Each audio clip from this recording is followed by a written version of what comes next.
So hello everyone, and welcome to this discussion today as we focus on the growth and demand of Umhlanga Ridge Town Centre. So my name is Stefan Botha from Rainmaker Marketing, and I'll be facilitating discussion with the panel you can see in front of you. And thanks, James, for your time, and obviously I'll introduce you as we go. So I personally believe that Umhlanga Ridge Town Centre is one of the major success stories of the KZN property market. And it really underlines the significance that vision, urban planning, and ongoing management can have on the desirability of an area. So today we've got four parties who've literally been instrumental and significant in terms of the growth of this node over the years. And I think it's quite unique to have all of them around a virtual table, as we call it, and really excited to get their insights and stories in terms of the vision of where this precinct's got to today, and actually the whole surrounding area, and where it's going forward. So we want the discussion to be relaxed, we want it to be honest, we want it to be transparent. We really wanted you to walk away from this having unique insights that you may not have known before, and also hopefully a bit of a warm and fuzzy feeling around what can be achieved when you look at the partnerships between private and public sector along the way, and how significant this has been as a model of that. So we want to keep the chat engaging, and we really ask you to post as many questions as you possibly have. You can do that via the chat function at the bottom of your screen. And we're really going to try and get through as many of those questions as we can through the course of the session today. And we also know that internet is unpredictable at the best of times. So if you lose your internet connection at any stage and you get kicked out of the chat, all you need to do is just go back on the link and get back and straight back in. And the same will happen if I ask any questions to members of the panel and they struggle with connection at various points. All I'm going to do is just shift the question onto another member of the panel and get back to them once they are ready. And we know you're all busy. We know we're basically into second week of level 3 or third week of level 3. So we really appreciate everyone's time, but we're going to try and keep this about 45 minutes. And we've obviously got quite a lot to get through and a lot of insights that we want to try and extract. So before we get going with the questions, I just want to introduce the panel. If I could just ask you just to raise your hand when I mention your name. So firstly, just to Erky Wood, who's Director of Gap Architects and Urban Design.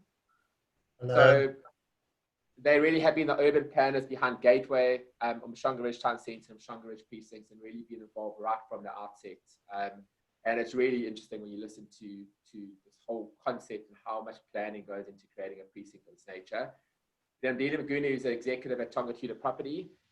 I think Tonga don't need much introduction, but they really have been the parties who've unlocked basically everything we see around Durban, from Cornubia through to Gateway, through to Umhlanga, Sabaya, Zimbali, and need to take so much credit for what's been created in terms of securely managed precincts within KZN. And KZN really has been at the forefront and leading the way in terms of this whole concept, which is very unique to the country. And I don't think Tonga can actually get enough credit for what's been created historically. Then to Rask Soni, who's the Director of Trapezoid Property Development. Just within the Umhlanga Ridge Town Centre node, they've developed over 900 residential units and really have turned development into a bit of a science in terms of really getting to understand what the market's looking for and delivering around market demand. And then St Clair, welcome, who is the General Manager of the Ridge Managers Association. And it's when you understand what the role is in terms of security and maintenance and how it almost gets run as a privately managed municipality to an extent. It really is quite interesting. So welcome, gents, and thanks to all of you for your time. Thank you. So I'm going to jump straight into it. Malcolm, I'm going to kick off with you. And I think when we talk about the area of Umhlanga Ridge Town Centre, what area are we really referring to? Well, thank you, Stefan. Yes, the Umhlanga Ridge sort of area, generally speaking, incorporates 5 different management associations. We talk loosely of around 2 million square meters of bulk, but as you alluded to earlier, was pretty much proclaimed by Tonga Tudor. It's planned with Tonga, with Erky, and has been offered up for development. Those associations are in various stages of development, office estate business park being pretty much complete, Ridgeside Town Centre, or the Umhlanga Ridge Town Centre as we know it, and Parkside still under development.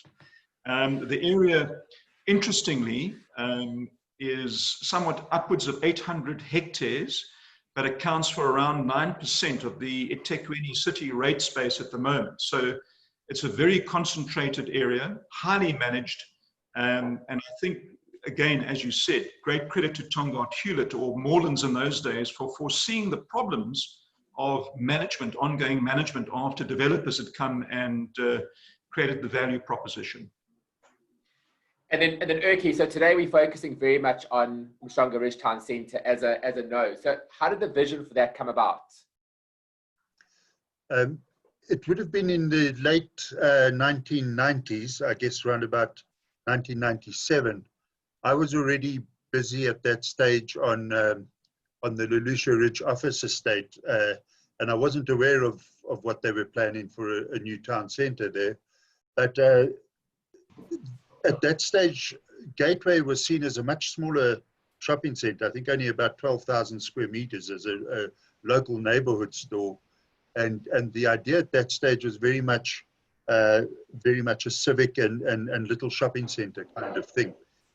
When the Nellisons came from America to speak at a SAPOA conference, they turned Tongaat Hewlett's onto the idea of mixed-use new urbanism, and a town that should be for working in, for living in, and for praying and playing in. And so the idea of live, work, pray, and play all came together there with the Nellisons. And they were in the initial concept design team, as was Willie van der Veer at the time. And I then joined when the Nellisons were no longer available to that. So I'd overlapped with the Nellisons and worked with them on it. But then we took that concept forward into detail.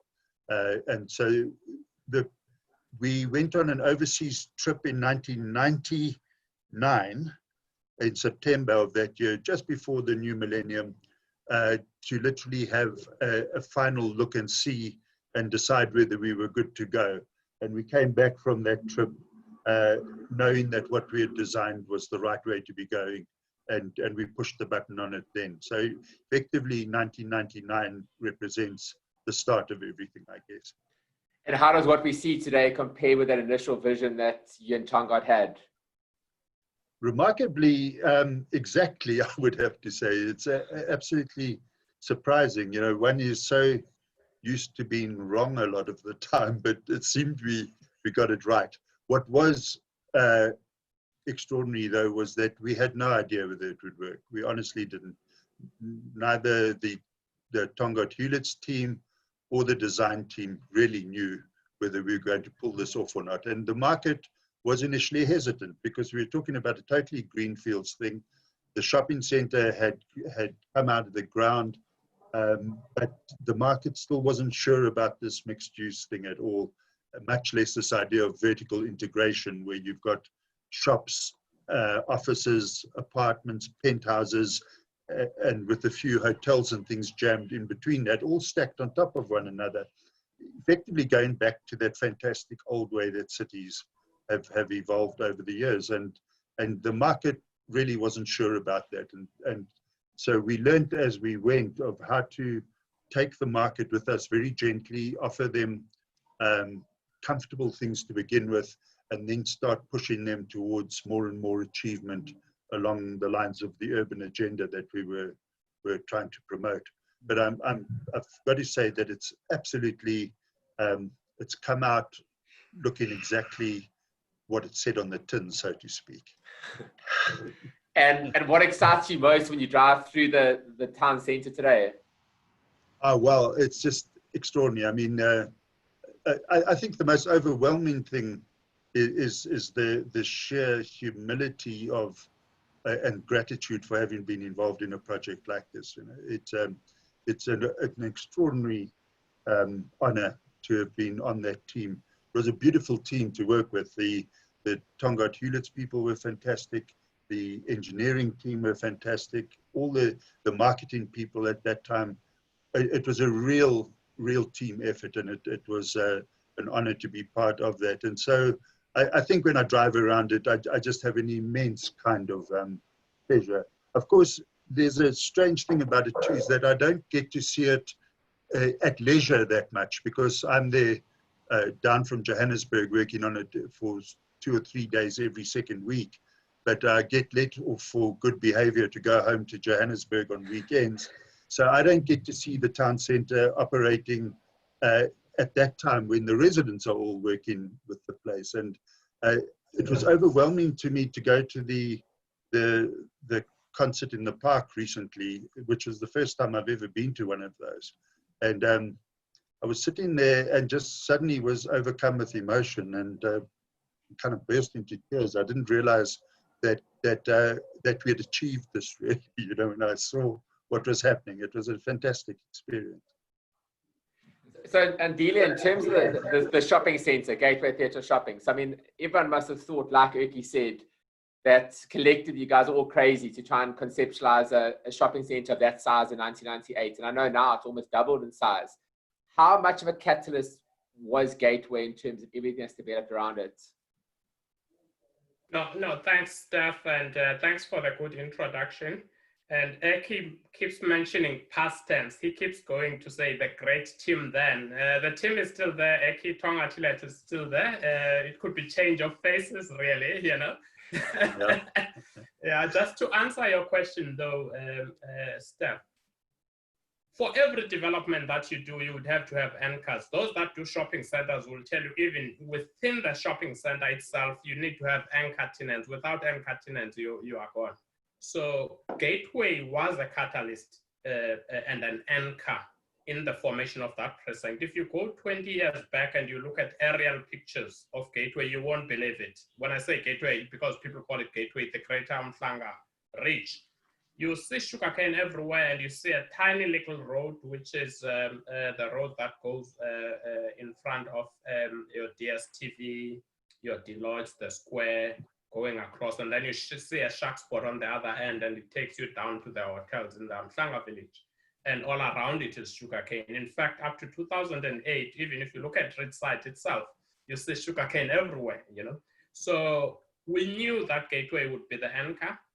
And it did become that anchor that we wanted it to be, because it draws people in, whether people want to work, live, and play, because it's either you're shopping in Gateway and therefore you're closer to the areas where you would shop, or you want to be closer to other activities. You know, I've had a question from a student, quite a lot of master's students that come visit us for interviews.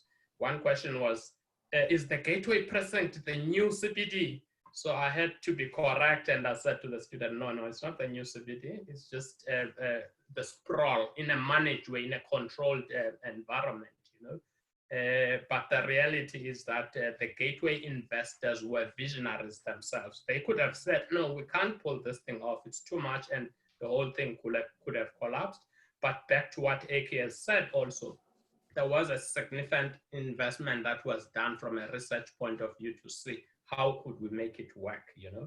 And as you say, Steph, I mean, Gateway has doubled now in terms of, I'm talking in terms of size from what was initially developed or the bulk that was sold to them, you know? And now you're talking numbers of around 200,000 or more within the Gateway itself, the Gateway site itself. So it's a similar thing. I would say watch the Mnguni urban development. I know we're talking Umhlanga, but it's a similar concept. You start up with a catalyst, which is a shopping center, and then you expand, and Erky is involved there. So that's my, Okay. And then Malcolm, so obviously I mentioned earlier, the biggest strength of the KZN market has been the emergence of these securely managed precincts, which like I said, is quite unique. It's been adopted quite late around the rest of the country. So I think Ridge Town Centre is one of the best examples of this in the country. And just to explain to us what a securely managed precinct actually means. All right, Stefan, yes. Again, within the various associations, different levels and approaches to security are maintained. For instance, in the office estates, you have to enter via access control. So those tend to be very simple and far easier to manage from a security perspective. Within Ridgeside itself, we have a number of different approaches to security, one being a gated sort of private property area, precinct 3 as we call it, that where the office estate is, and others, precinct 1 is open access. And of course, open access typifies both the town centre, the Umhlanga Ridge Town Centre, and Parkside. And I think Erky will agree that it's arguably our most difficult challenge to maintain and manage security in the open space and the public space. But it's also arguably one of our greatest successes in that if you can get that right in an open area, it is quite an achievement. And we achieve that with the help of 24/7 surveillance throughout all the precincts, security patrols, people on foot, and various security applications that we sense are in fact appropriate for the area. The last thing we want to do, or we don't want to ever portray an image where this is a policed state, so to say, and I say that very advisedly. It's not as though you can't move and operate freely, but we just require respect. So I think we've achieved an extraordinary amount, and again, it's the biggest, by far the biggest expenditure line item on any of the associations' income statement annually. Upwards of 50% in some cases is dedicated to security, their security operations. But we're always looking to better that. And I think particular buildings, and I know Rask, you can talk to this perhaps, I know that in Parkside our job is made that much easier because each particular development also has its layer of security, which greatly assists us. We're then relegated to literally looking after the public space around those buildings. But it is the number one criteria, I think Rask will agree, people want to live in secure areas. So we see quite a migration of people who've been in the suburbs and are now looking to for a more secure area as things become a bit more difficult perhaps. And Parkside seems to satisfy that requirement. We see a lot of folk coming in from the suburbs. Just to pick up on what Malcolm was saying, I think it's something we're really proud of is that this is not a gated estate. It's not a gated village. It's a proper city with open access. All the roads and road reserves are handed over to the council. Those are public domain.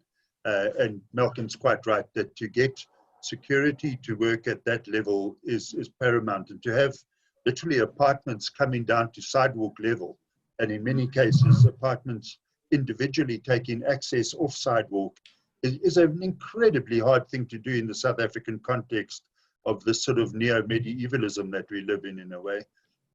But that's something I think we're immensely proud of, and I really would not want it any other way. And then Malcolm, when we talk Ridge Management Association, what role does the Management Association play, and what is the benefit to people working or living within the area? Stefan, yes, I think besides the obvious, if we go to all the various association memorandum and incorporations, the very first line item, the purpose of these associations is to protect and enhance members' value propositions, in other words, their property. So everything that we do is geared towards making sure that we look after members' properties and their investments, and we enhance it. And of course, that plays out very succinctly. Every transfer that happens in the town centre, the ridge side, everywhere, has to come through our office. So we have a very good idea of what properties are firstly sold for and then unsold for.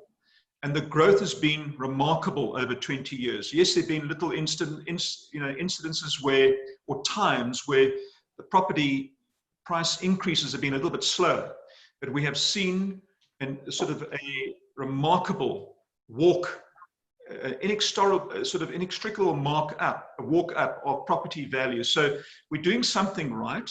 I think the less obvious that are just there anyway is that the area is clean. It is secure, of course. We create all sorts of amenities for our members. We manage the finances of the associations from this particular office, and we do that with a relatively small budget, funny enough, compared to a city, and with a core staff of 9 people. So I think we managed to get a lot done, I think, and it plays out in the value of members' properties when they come to sell, and that's hugely satisfying, I think, for the entire team, from the developers to Tongaat to the urban, all of us. I think we take great pride in seeing that happen. And then Erky spoke about this mixed-use living, and I think now we have a sort of a total blend of residential, commercial, medical, hotels, retail. We've also got some big offices in these, CCI, Nedbank, Growth Point. So how does this whole integration work practically now that it's actually a reality? Stefan, it works mostly to say that I don't believe that I've seen anything either in South Africa or sort of internationally on this scale and this complexity that works. Having said that, we would be the first to acknowledge that we sit with particular problems, and they are problems that can be solved. And again, one of the huge advantages we sat with at the very beginning, we have a very robust memorandum of incorporation, we have a robust set of conduct rules, and we have a development manual, which really are the three documents that were put together by Morelands in those days and carried right through. And the boards look at these things from time to time and have the power to amend them to suit the situation. And by situation, I mean, we could have anticipated, for instance, 5-6 years ago, that call centers would have been a reality in the town center in a mixed use area. Now you need to, for yourself, just think about managing a 24/7 operation in a residential area and the collateral sort of the issues that you have to deal with, noise, transport. You know, it is difficult, but I say again, we do have the mechanisms whereby we can manage it. And of course, we have to go to those people and say, if you want to continue here, we don't want to treat you as third-class citizens, but you need to be respectful of the area and be respectful of all who make use of the area. So it is difficult, Stefan, but I think that we have by far and large managed to deal responsibly with these things with people who understand the problem. Okay.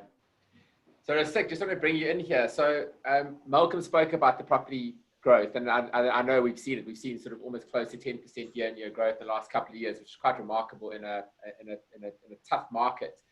I mentioned you guys have delivered over 900 units just in that area, in a very, very small space over a few years. What is the initial reason for you guys to make such a heavy investment into one area? Yeah, thanks. Hi. So, look, our initial reason to actually move into the area was simply to invest, taking into account, remember that to a large extent, you know, the area was still green fields as such. And then this changed, you know, and over the years that went by, the area developed and the need for more residential increased, taking into account that the catalyst was Gateway Theatre of shopping and coming to understand the overall vision of live, work, and play. Also, you know, when you start to look at what Malcolm was talking about in managed estates, and you start to look at the living environment, and then, you know, how this was fast becoming the new CBD of the Greater Durban as we would like to see it, we then saw an opportunity that, you know, you're building or you're developing in a managed and secured environment that made it so much easier. And remember, as the years went, we somewhat learned more and more, because it's not something that you start off and you say, listen, we need to adapt and we need to learn what is the size, what is the needs, what are people looking for, what is the price, what is the square meterage. So as the years go by, you adapt and you learn. And that's exactly what we've done over the years. So each building to building will teach you something differently. And as a developer, what you need to do is to implement as you learn. And that's exactly to where we are as you see it today. Okay. And then just a quick question around development. So your latest development, Ridge Town Central, which is now under construction, is the fastest selling development that the node has seen through, like I said, quite a challenging period. How much of that is you bundling all your knowledge of what the market wants into one product, and how much of it relates to where the node is now from a maturity perspective? Yeah, you know, there again, Steph, that, you know, it's about a multitude of things coming together. The vision of the urban designer, Erky Wood, taking shape, the controls of the secured managed environment, together with our vision to deliver value to our clients. As Trapezoid, we are passionate about development, ensuring we engage at every level, from design, space management, fit out, and all other value items, staying true to the vision and delivering the best possible product. So, I mean, you always have to learn from your previous developments. What is the main thing that we're looking for? So, as Malcolm was saying earlier on, you know, in most of our developments, the core features that you'll see there is security, and that's exactly what the people are looking for. So while you're looking for space management, you're ensuring that, you're fitting out these units to the best of your ability. You're also ensuring safety. And that is core principle that needs to come into play in any of our developments, that while we've got, a larger security component managed from Malcolm and so, from the association point, that each building then needs to understand and secure itself. And you'll see that from many of our developments. So even going back to RTC and just going back to your question of, yes, we've learned from over the years, we've implemented exactly to what we've learned, and we brought all that back to RTC and tried to implement exactly what we're doing now. Okay. So when it comes to nodes, I mean, we work in a lot of nodes around the country, and I say this without fail, that I believe that the area of Parkside Umhlanga Ridge Town Centre is the most underrated residential node in the country. And I say that it's quite a bold statement, but just because people don't understand it and people have no idea how the rate of sales ticks over year and year. What drives that demand? Second, where are these people coming from in terms of those renting, but also those who are buying? Yeah, you see, this, when you try to understand that there's no particular area of migration, as the buyers and the renters are coming from all over, taking into account as the companies moved, the area developed, so did the need to increase in residential properties, taking into account that some clients were downsizing into secure environments and others were starting up in life. So it was a migration from all areas, and also understanding that, as we call this, the so-called new CBD, that people are going to migrate to this area, because you're then now coming to understand that your catalyst is gateway theater of shopping, you've got this live, work and play situation. You're always going to have that migration from other areas coming to here. So in particular, there's no A area that we can pin down to say, listen, they're all coming from there.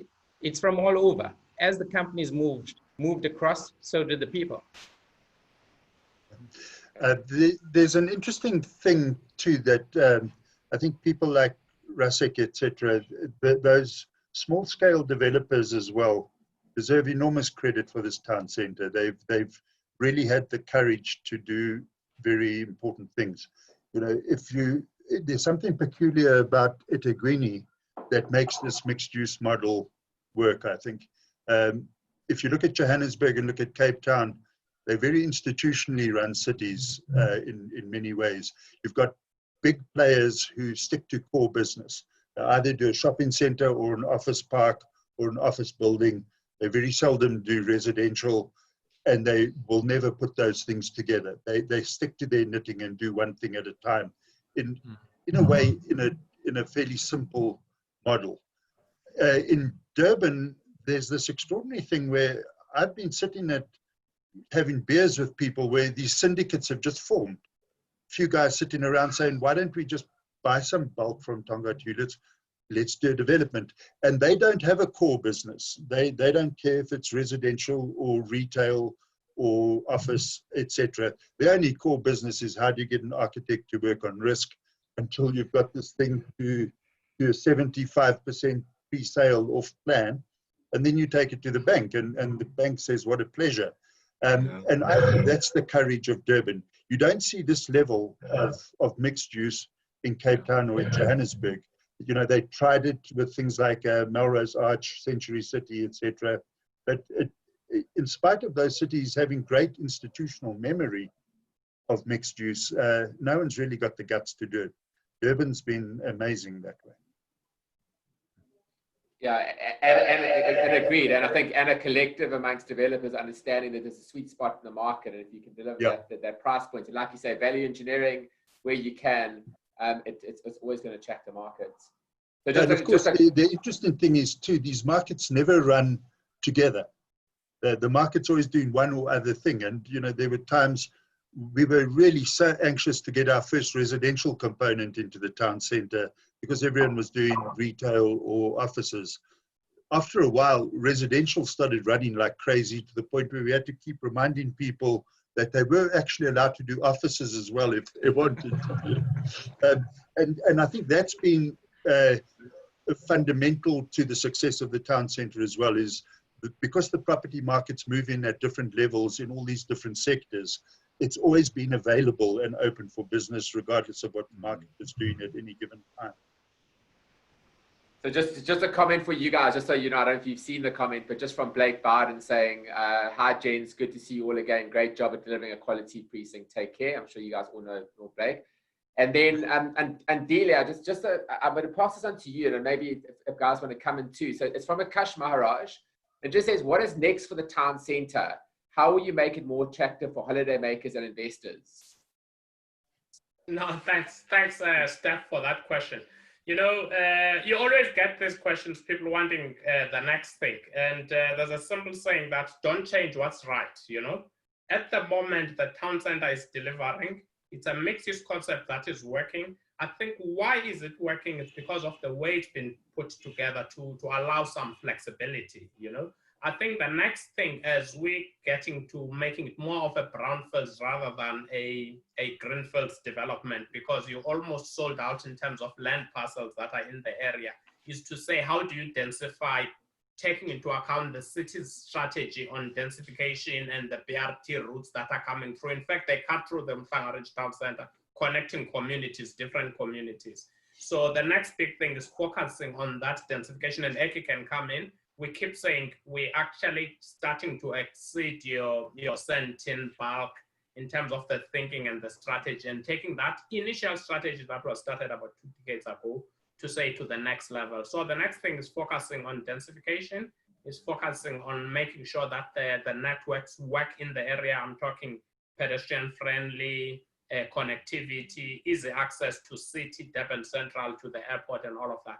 So that's the focus, and Malcolm will come in also from managing that bigger animal, because it becomes a bigger animal as you add all of those things.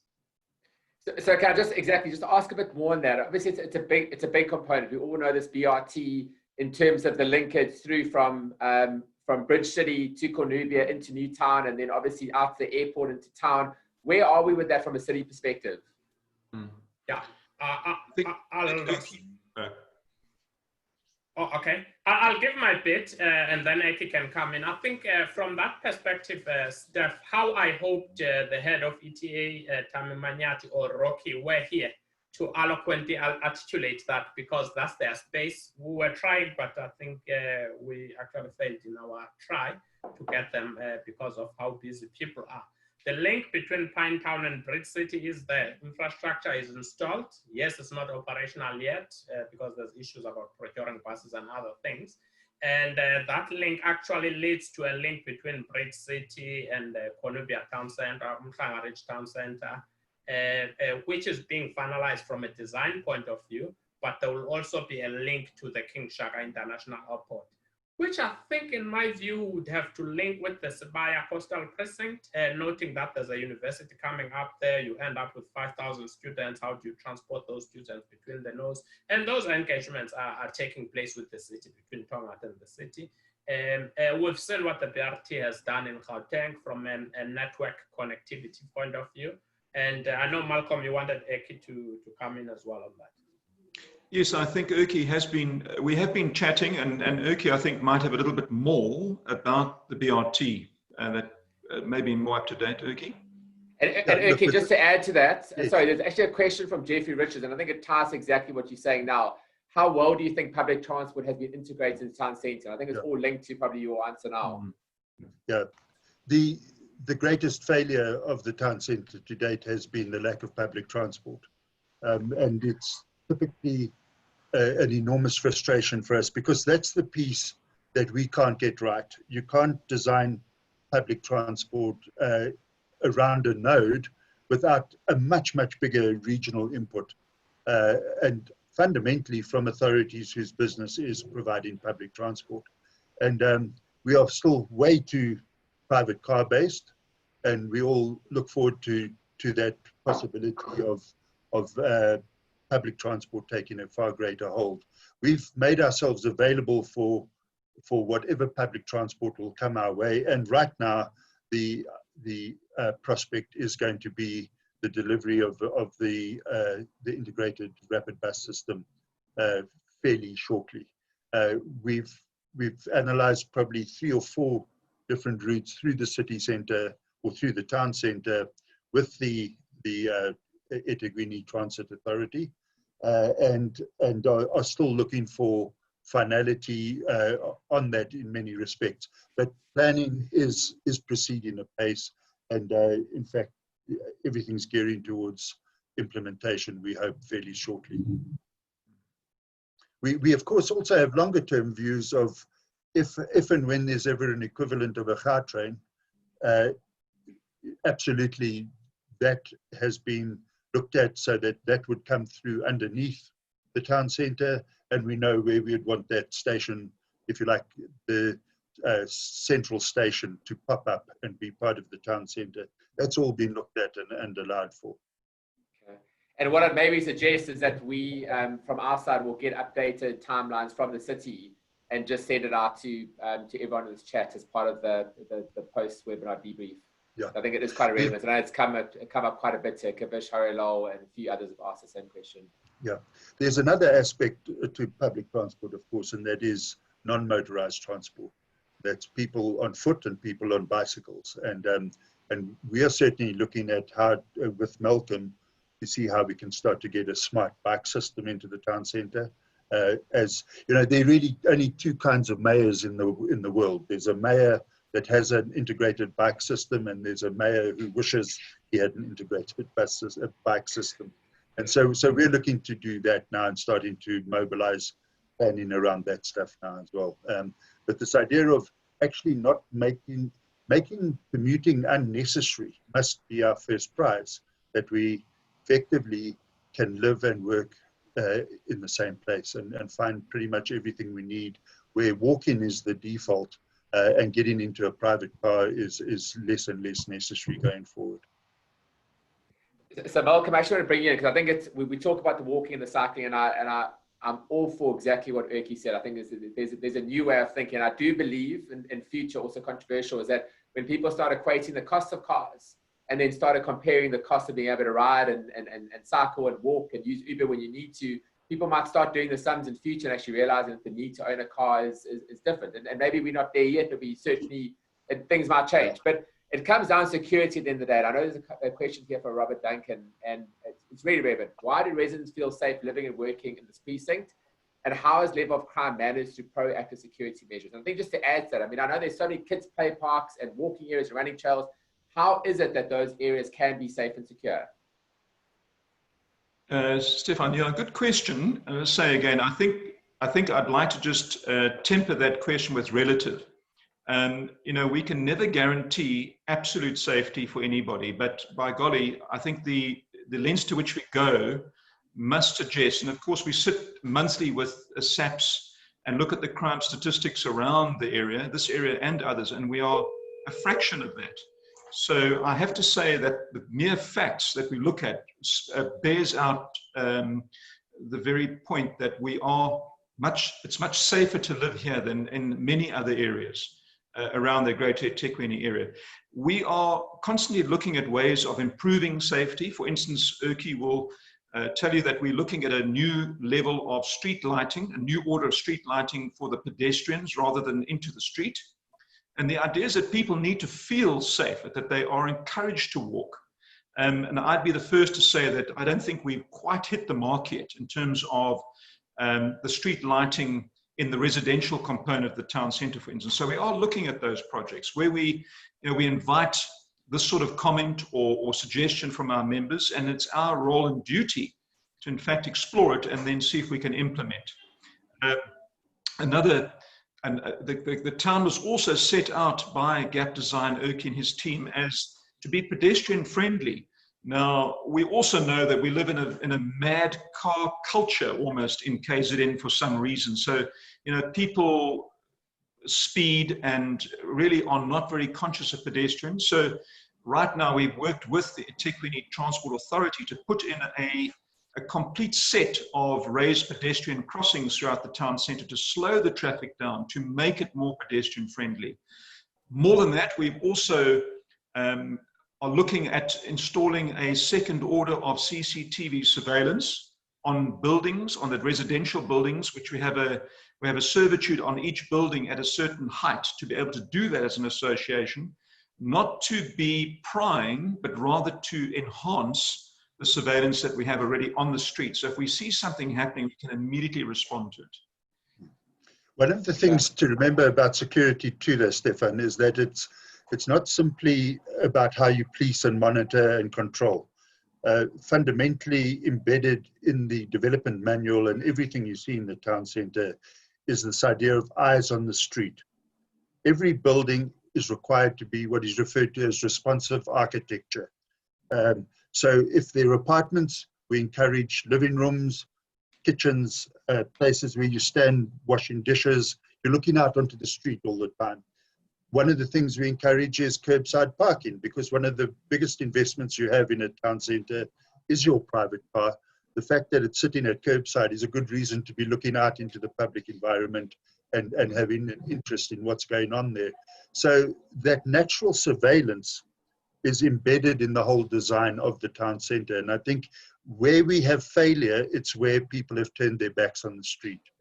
We see it all the time. This isn't theory. This is real stuff. You know, it comes out of the hard laboratory of building cities. Yeah.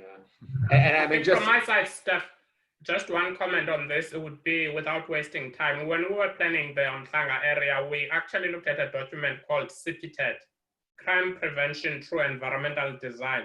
I would encourage everyone to just look at that document. It's available on the net and everywhere else. It was applied a lot in Australia. So it actually helped from a security point of view, as Erky was saying. It's how you design. So we focused more on the designs of the building rather than retrospectively coming in and saying, you've got these buildings that are like this. How do you make sure now there's no blind spots on them? So that document helps a lot to just give you a checklist of what are the items you should be taking into account in the design, in the urban space design itself, not just the building. Yeah, absolutely. And I think that's maybe even a document that we could share. And it's just interesting, there's a comment here from Anonymous that says, hi everyone, I live in Gateway at the moment and really enjoyed it. Since lockdown, the increase in cyclist runners and dog walks have been seen in the precinct have been incredible. And just literally around how one encourages people to be more active in the precinct. I think that's really positive. Rask, just a question for you. It's from a Tish Gopal, and it just says, how many units do you still have units available and units available for viewing? Okay, at this point in time, we don't. We're fully subscribed. But obviously with RTC, we've got the new development coming up, and we will be able to show a particular furnished unit at this point in time. Because remember, taking into account that we've held some for rental basis and for day letting and so forth at Savannah Park. So yes, we more than welcome to actually show him a fully furnished unit and what it'll look like more or less with RTC. Okay, perfect. And then, Andile, I think just a last question for you. I think we have to start wrapping up, although, I mean, I wish we could go on because I think there's so much to explore. But just in terms of the other infrastructural drivers that are happening in the surrounding areas that will have an impact and that will complement Umhlanga Ridge Town Centre, can you maybe just touch on those? Yeah, no, thanks, Steph. I think one of the things I just want to mention is the issue around how we have actually structured ourselves. We made sure as an organization that we are agile, and we integrate and collaborate. We would have not achieved what we've achieved in the Umhlanga Ridge Town Centre without that agility, integration, and the collaboration, because we've been engaging with city, we've been engaging with key stakeholders, and being able to shift and change depending on market designs. So there's this saying that if you've got a good strategy, if you don't execute that strategy properly in a flawless way, then you are as bad as somebody who hasn't had a strategy, So I think the strategy worked because of the flawless execution that was done there. From an infrastructure point of view, I think majority of the infrastructure is already in. It's just focusing now on what I term the soft infrastructure, the issues around the environment. How do you better look after the environment, sustainability issues, By the way, even my thesis was on Umhlanga for my master's and looking at the environment and the value that's created through the public space management and that environment. If you don't look after the environment, that's why the people are querying security and issues like that. So it's not the hardcore, what we call bulk services like your water, electricity, sewer, Now it's the soft services, your environment. How do you deal with issues of pollution? How do you deal with issues of space management and maintenance itself? Malcolm has mentioned the maintenance issue. I, in my view, think it's unsurpassed. The way the open spaces have been managed in the Umhlanga Ridge, it's been unsurpassed. We've had people come from, by the way, a lot of people don't know this, the waterfall developers and the Mall of Africa in Gauteng, they actually visited us wanting to know how have we developed the Umhlanga area. They met with us at Tonga. We spent about 2 to 3 hours with them. We then took them to Malcolm's office. We spent another 3 to 4 hours. So the whole day was taken by them asking questions and wanting to understand certain things. So it's not just the infrastructure, the hard infrastructure, but the other things that you are doing from a security point of view, as already mentioned, and that sort of soft escaping, you know, making sure that people feel free when they walk in the area and they feel free to invest in the area. And the outward looking, allowing development to spread beyond Umhlanga, removing the so-called boundaries to say, this is our Umhlanga Ridge area and therefore everything. No. You integrate communities, you advance diversity and unity, and therefore different communities survive. I mean, there's inclusionary housing units within the Umhlanga Ridge. Those inclusionary housing units were brought about because we wanted this integration and making sure that other people are fitting into what you've planned in the town. I've said quite a lot in a short space, And I guess that master planning also is created to link with Ridgeside as Ridgeside develops. And obviously we've got Umhlanga Archie, Hilton Hotel, all those things coming in on the eastern side, and then obviously Cornubia Mall and everything else within there. So I mean, I guess it's all part of one master plan. Right. Yes, it's exactly that. Yeah. Stefan, quite an interesting thing to notice as well is that Gateway as a shopping centre was the first shopping centre, I think, with the courage to crack itself open and to emit energy rather than just soak in energy. And that, in fact, of course, then drove the property market as a catalyst. It's now had that value reflected back on itself, and we see that. So again, this isn't theory anymore, this really works. But what's really interesting to note, and I'm working on 3 or 4 of those at the moment, is that the big centres in other parts of the country, particularly in and around Gauteng, are looking to see how to crack themselves open now and effectively become town centres in their own right. And how do they become integral to the town centre rather than an enclosed shopping centre introverted around a mall with bags of sterile parking around them. And that's a trend that's catching on very strongly now. How do you become part of a community as a shopping centre? Okay. So everyone, I think unfortunately we're gonna have to wrap up, and I really thank the panel for their time. I think it's been a huge amount of insight, and it really makes me very, very proud to be a Durbanite when I listen to stuff like this, and it's hell of inspiring to see how visions can come together, and obviously the planning and everything else is coming into the guys who've really, really invested into the area. And yeah, I think I thank you on behalf of so many people who live in and around the area. And I think what we're going to do is we obviously going to send a follow-up mail to everyone who's been on this webinar, which will have a link and a live recording, so you have an opportunity if you've missed anything or joined late or joined early, and you can share it on to other people. We'll send you the details, the document that Andile spoke about, details for Ridge Town Centre in terms of Rask in terms of opportunities going forward. And I think anyone who's either already invested in the node or potentially invested in the node, I'm sure you would have got a huge amount of comfort and insight listening to the team today. And just, I mean, just the planning and everything else. So I thank everyone. Thanks for your time, those of you joined. And we hope you have a wonderful afternoon and that you stay safe and sound. Thank you very much. Thank you. Cheers. Pleasure. Cheers. Thanks, guys. Appreciate it. Bye. Bye. Cheers. Bye.